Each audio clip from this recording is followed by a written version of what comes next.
Bonjour à tous, aux nouveaux et bien sûr à tous ces abonnés de plus en plus nombreux qui s'intéressent à toutes ces choses sur la céramique, un peu mystérieuse au début, mais enfin, vous voyez que tout finit par s'éclaircir. Aujourd'hui, quelque chose d'un peu nouveau, puisque cette vidéo va être consacrée à la reproduction d'une pièce. Ici, nous avons un ensemble de pièces, on va dire antiques. Ce sont des pièces d'origine gauloise qui ont été mises à jour dans la région d'Amboise. J'ai téléphoné à l'archéologue qui a mis à jour cet ensemble et je lui ai demandé s'il avait bien la confirmation qu'elles avaient été tournées. Sa réponse est oui, les pièces sont bien tournées. Maintenant, intéressons-nous à la matière. Nous pouvons observer ici, bien sûr cette pièce-là qui, elle, est de couleur rouge, que la plupart de ces pièces sont faites en argile rouge, ce qui nous indique aussi la température de cuisson. À l'époque, il n'y avait pas de grès, donc c'est probablement des cuissons entre 800 et 1000 degrés faites au feu de bois. Cette pièce que nous allons reproduire ici comporte deux bandes de couleur foncée. Il nous faudra faire une engobe en argile noire. Intéressons-nous maintenant à la forme. La particularité de cette pièce a une forme relativement simple dans sa partie supérieure et beaucoup plus compliquée dans sa partie inférieure. Et nous allons voir comment elle va être traitée. Pour la partie supérieure, ici, nous voyons une petite lèvre, ici une bande, ici une autre petite bande, une autre petite marque, pardon, ici, et probablement aussi à cet endroit. Donc ça ne pose pas de problème particulier.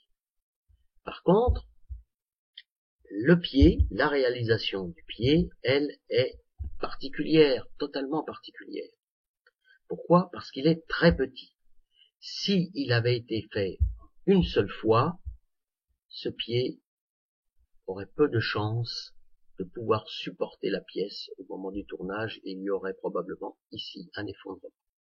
Donc je ne conseille pas de réaliser en une seule fois. On pourrait aussi imaginer de tourner beaucoup plus grand, ici, et au tournassage d'enlever de la matière et de retrouver le pied et sa finesse, comme c'est présenté sur cette image. C'est bien sûr pas très élégant. Donc moi, ce que je vous propose de voir ensemble, dans la démonstration qui va suivre, c'est de faire le pied en deux fois. On va s'occuper que de la partie haute dans un premier temps. On va réaliser tout ce galbe ici, et on va s'arrêter là. Puis on découpera la pièce, on la laissera refermer avant, on la retournera sur le tour, on la posera ici, et on tournera à nouveau sur la pièce cette petite partie. Ça, c'est beaucoup plus intéressant et démonstratif. Je crois qu'on a fini l'analyse technique. En résumé, il nous faut une argile rouge, une argile noire.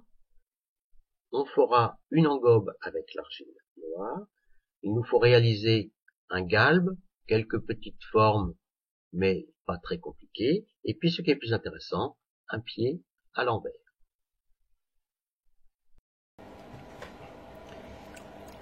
Alors, je dois vous dire une chose. Vous ne verrez pas ça souvent dans mes vidéos.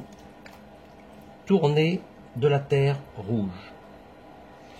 C'est bien simple, je ne le fais jamais. C'est juste ce que je déteste le plus.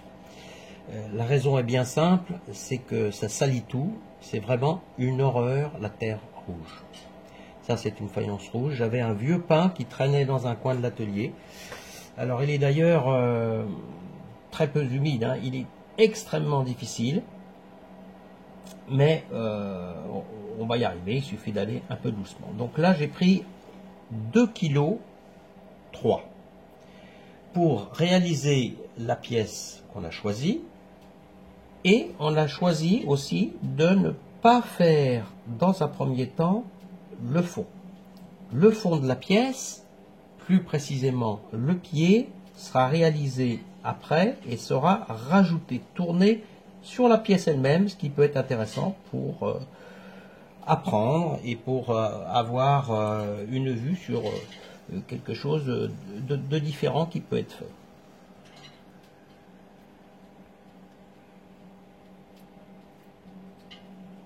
Donc je suis toujours dans le geste d'ouverture.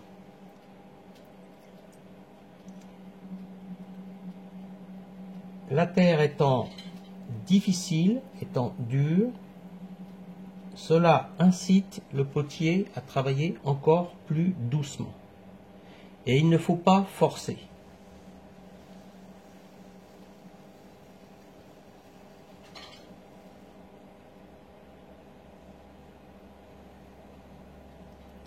Alors, n'apparaît pas sur la vidéo la photo de la pièce. Je me garderai bien de prendre le papier avec les mains.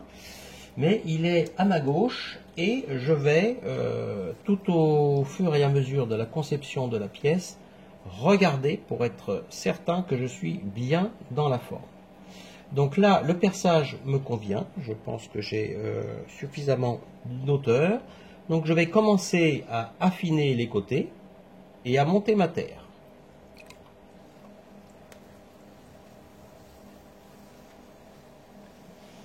Mon premier geste, je passe le pouce dessous.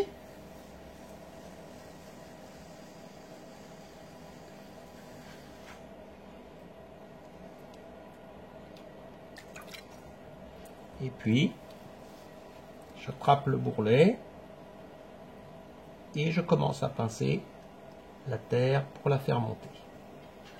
Alors, je sens que c'est vraiment une terre très dure, hein. Ça ne conviendrait pas pour des débutants. Il faudrait la recycler complètement, la faire sécher et puis la réhumidifier, la remettre en barbotine, la refaire sécher et la mettre exactement à notre convenance. Alors, si le haut bouge un petit peu, ce n'est pas très élégant, surtout quand on fait une vidéo, mais on peut toujours couper et remettre ça droit par la suite. Donc, on ne va pas trop s'y attarder. Pour l'instant, je monte de la terre le plus possible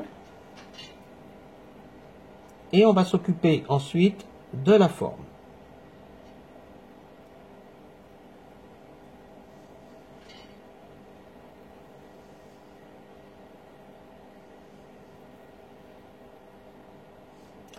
Je monte en forme de cylindre.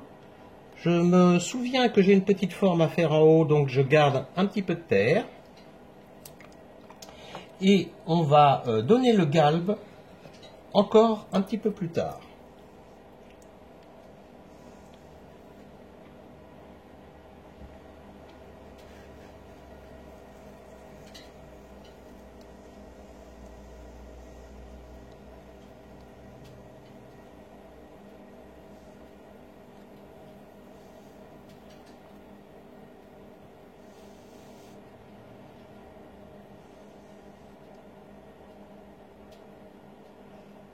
Bon.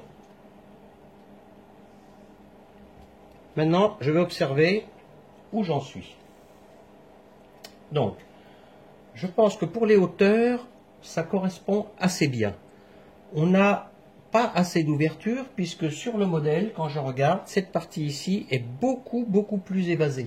Il y a beaucoup plus, je le fais ici pour vous montrer, beaucoup plus de galbe. Donc je vais m'occuper de ça. Je n'ai pas la pièce sous les yeux, mais je suppose qu'elle n'est pas des plus fines, hein. Les pièces antiques étaient relativement tournées épaisses. Je vais vérifier que le fond me convient.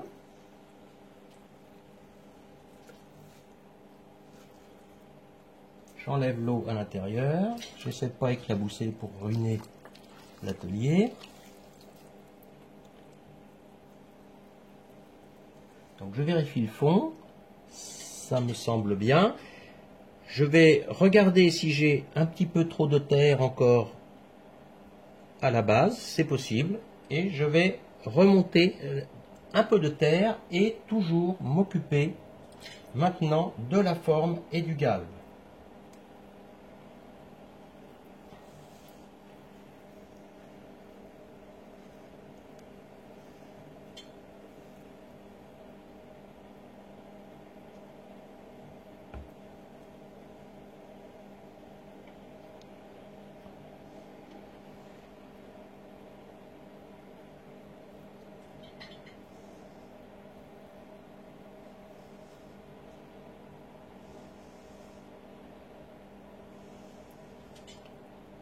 Voilà, on a remonté de la terre. Je pense que c'est à peu près bien. Elle est peut-être un peu grosse, un peu grande. Cette pièce, 2,3 kg. On aurait peut-être pu faire un peu plus petite par rapport au modèle. Mais bon, comme on va ouvrir, ça va redescendre. Je vais ouvrir d'une façon que la terre va redescendre. C'est-à-dire que je ne fais que ouvrir, je ne pousse pas la terre vers le haut.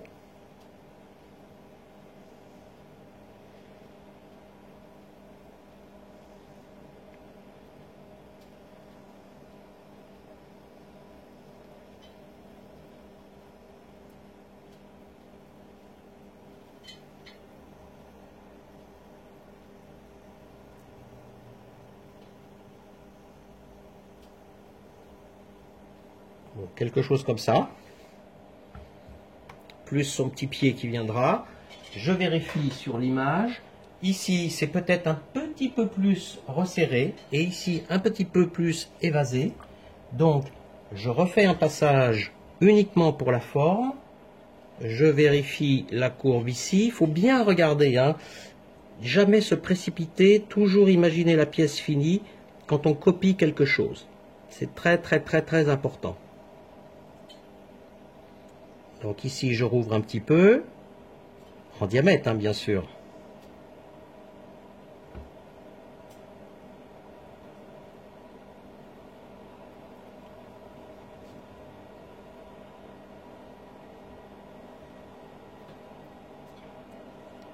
Quelque chose comme ça.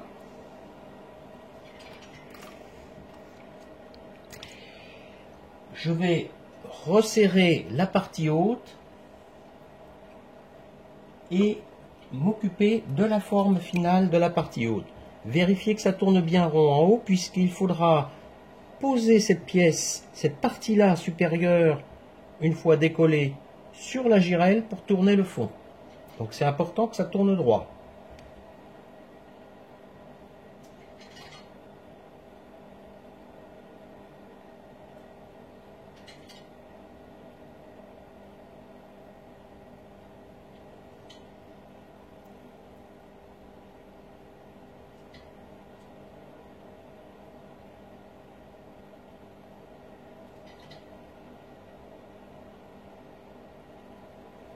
Voilà, j'enlève le surplus de barbotine pour voir la pièce proprement, sans marque. Je vérifie le dessin. Il y a presque une partie qui ressort ici, sur le dessin. Donc, je vais la reproduire.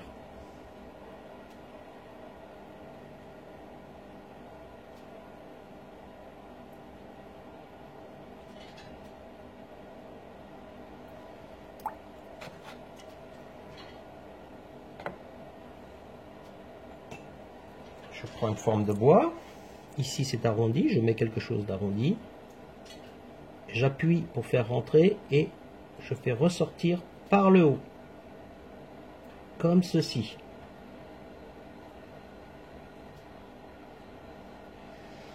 Très bien. On va nettoyer, vérifier. Jamais d'empressement. Un coup d'éponge. Est-ce que la pièce ressort? Oui.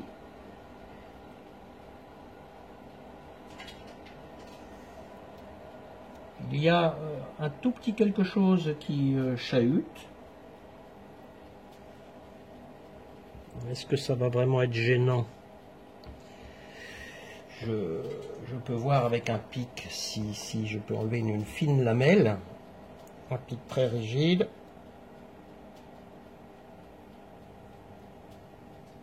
Voilà, comme ça je suis sûr d'être droit.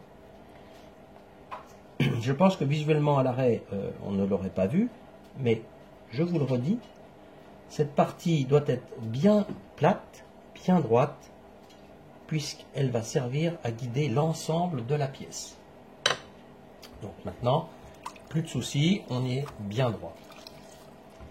Je nettoie.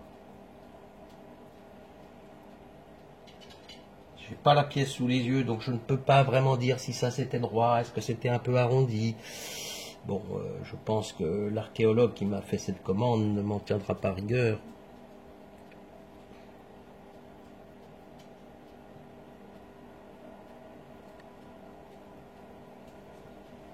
Bon, je suis satisfait de la partie haute. Ce galbe m'intéresse bien. Ici, on resserre. Le pied était très très fin, hein. Il viendra quelque part par ici. Nous retrouvons notre terre rouge et la fameuse pièce ici, dont il va falloir faire le pied.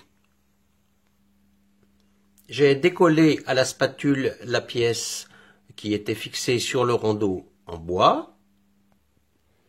Et j'ai placé toujours cette pièce sur la girelle, je l'ai centrée, mais je ne vais pas l'accrocher.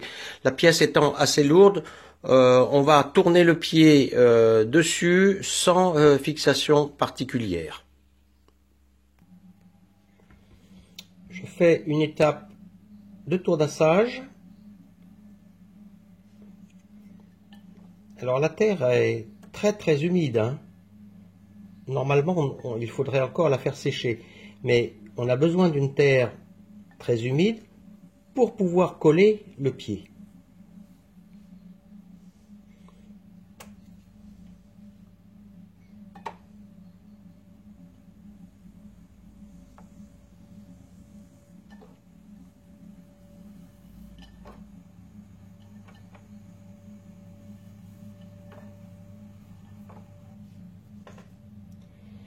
On se réfère le plus possible au dessin, hein. Je sais que c'est difficile, mais vous voyez, le pied est quelque part par là actuellement, hein.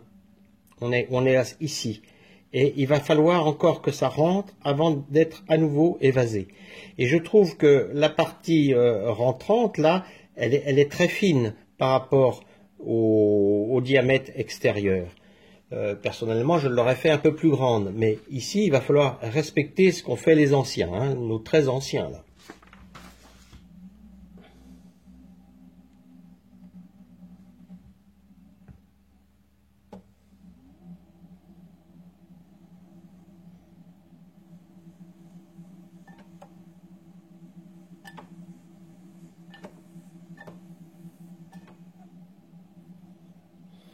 Bon, voilà, on va en rester là. Je vais marquer le fond, des petites rainures.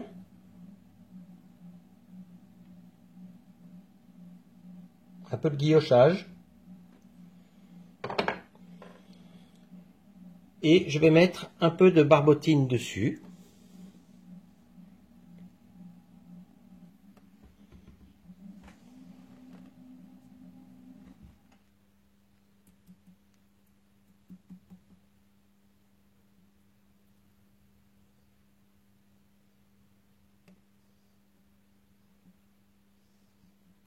Donc je remplis tous les petits trous de terre rouge, d'une barbotine assez épaisse.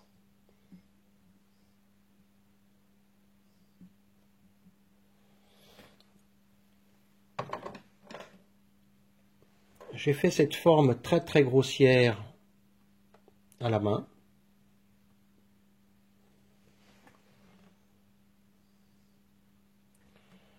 Je la place en la centrant le mieux possible.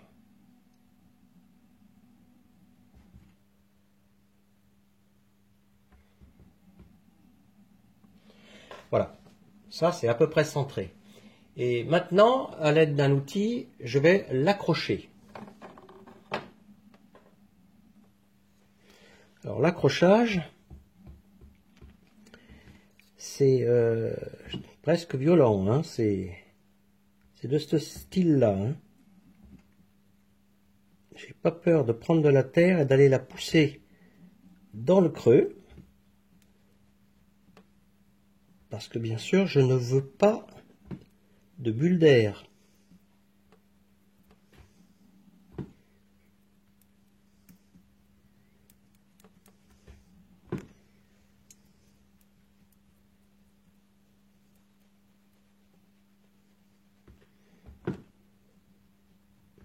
tout le tour comme ça.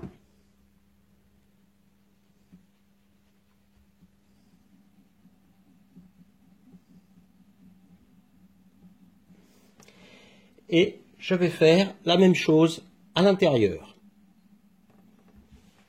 Voilà, l'intérieur est accroché. Alors il faut ne pas mettre trop d'eau, il ne faut pas trop que ça dégouline sur la pièce, hein. Et puis on va commencer à essayer de centrer ça, mais c'est presque, c'est quand même pas une des méthodes coréennes de tournage où on arrache la terre, mais enfin presque quand même, hein. S'il y a des choses en trop, on va les enlever. Donc là, je redescends avec un petit outil pour lisser la partie extérieure, recouvrir la croche, et vous voyez, ça c'est en trop, je l'enlève. Je fais pareil dedans.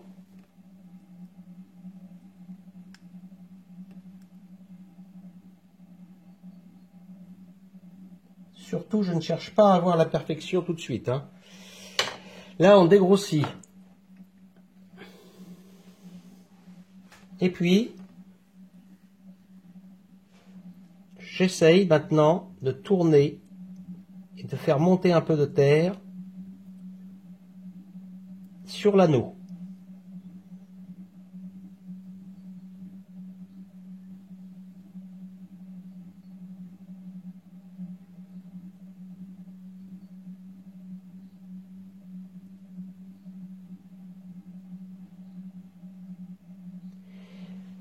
La partie du haut qui gigote, et bien sûr, va être gênante.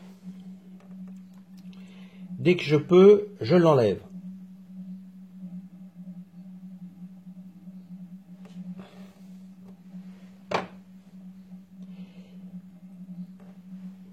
Je regarde la forme.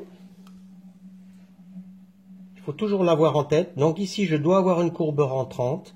Donc il va falloir presser et faire re-rentrer de la matière ici. Et puis, après, ce sera très facile. Il n'y aura plus qu'à ouvrir. Donc pour l'instant, je vais m'occuper encore de bien l'accrocher.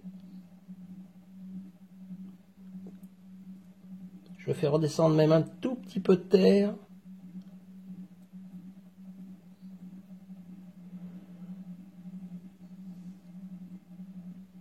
Voilà, la forme rentrante va être par là.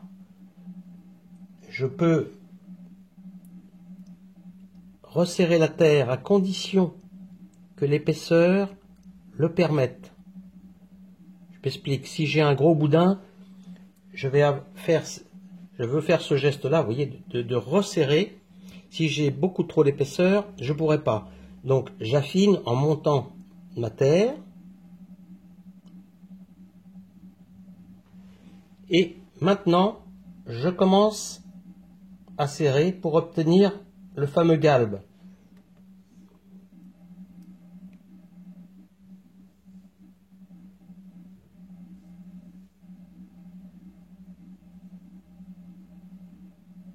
Alors on procédera toujours par élimination. Il est évident qu'il est préférable d'avoir plus de terre que pas assez. Il faut aussi soigner l'intérieur, que ça soit bien rond.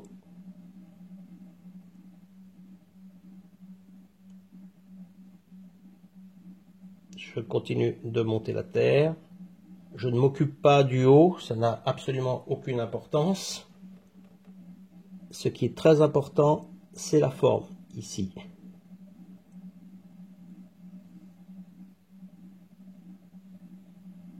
Le haut sera coupé.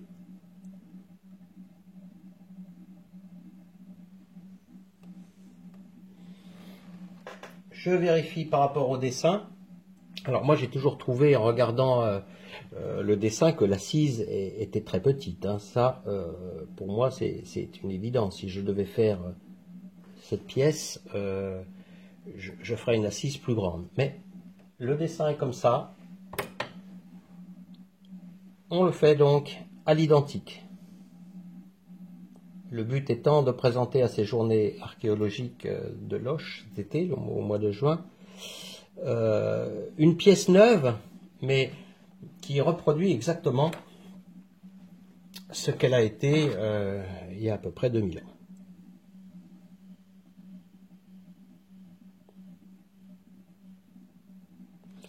Alors, on peut aussi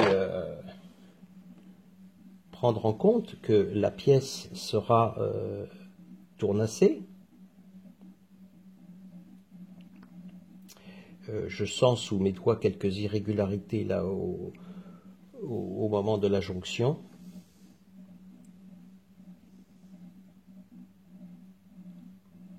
Elles disparaîtront au tournassage. Je vais maintenant observer et on peut prendre des mesures, hein. C'est pas forcément très facile à faire, mais on peut dire, voilà, ça fait à peu près cette mesure-là. Quand je regarde le dessin, par rapport au diamètre, je la reporte une fois, deux fois. C'est presque grand, hein, je dirais presque grand par rapport au dessin. L'assise, elle est vraiment très petite. Donc je la reporte encore une deuxième fois de mon côté pour bien voir, une fois, deux fois, alors que sur le dessin, je ne suis pas tout à fait sûr qu'elle soit deux fois. Alors, je peux corriger ça. Je resserre un petit peu ici et un petit peu là.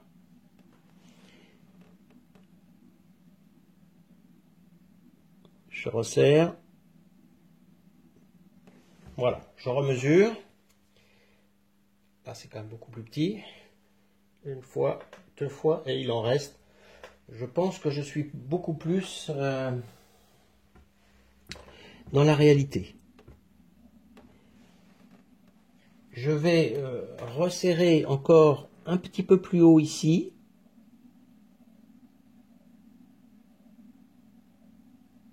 Sans trop ouvrir, parce que vraiment la partie la plus fine du diamètre, elle est vraiment pas grande, hein.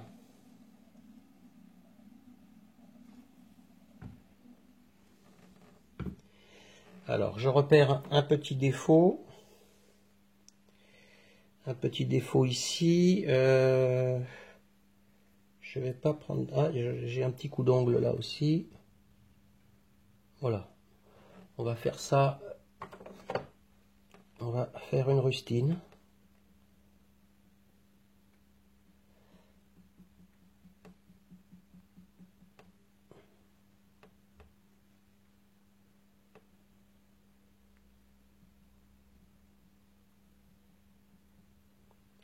Boucher ce trou parce que ça m'aurait fait enlever un peu trop de terre, je pense, au tournassage.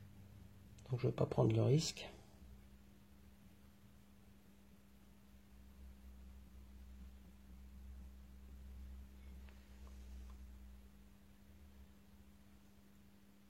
Alors c'est vrai que les coups d'ongles et tout ça là, on se les prend de face, hein, avec une terre aussi molle. Nous allons aborder maintenant la partie décoration, car vous avez vu sur le dessin au début, il y a deux bandes noires. Je vais délimiter les deux bandes. On ne voit pas très bien sur la partie inférieure qui se trouve ici, mais sur la partie supérieure, je suis sûr qu'elle est délimitée. Donc je vais délimiter ici, une comme ça, à peu près cette hauteur-là. Et puis il y en a une autre qui est délimitée beaucoup plus basse.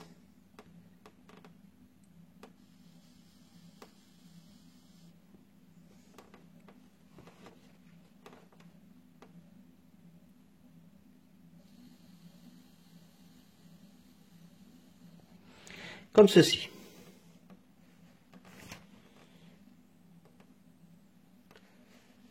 J'ai préparé une barbotine noire. J'ai tout simplement pris des morceaux de pain de terre de faïence noire que j'ai mixé avec un peu d'eau. Et je vais appliquer ce mélange sur les parties que l'on vient de désigner.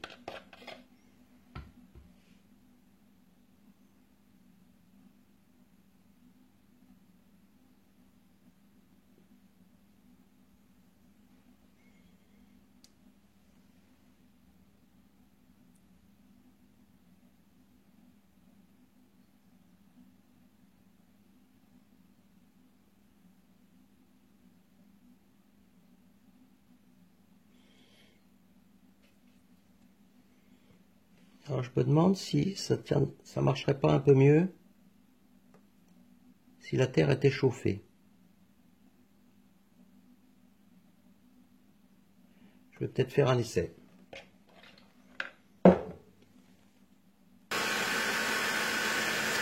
Donc décapeur thermique, 350 degrés, environ à 2 cm de la pièce.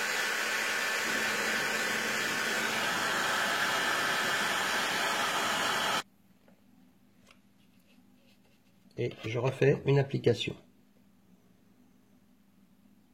Une petite astuce ici, pour avoir les bornettes, eh bien on fait déborder le colorant sur la partie extérieure, derrière la rainure, et il suffit après simplement de gratter l'excédent. On va avoir une jolie ligne noire qui va se tracer. Alors, je vais attendre ici parce que comme tout est mouillé, si je le fais là, vous voyez, ça risque de tomber et d'accrocher et de salir la partie que l'on ne souhaite pas.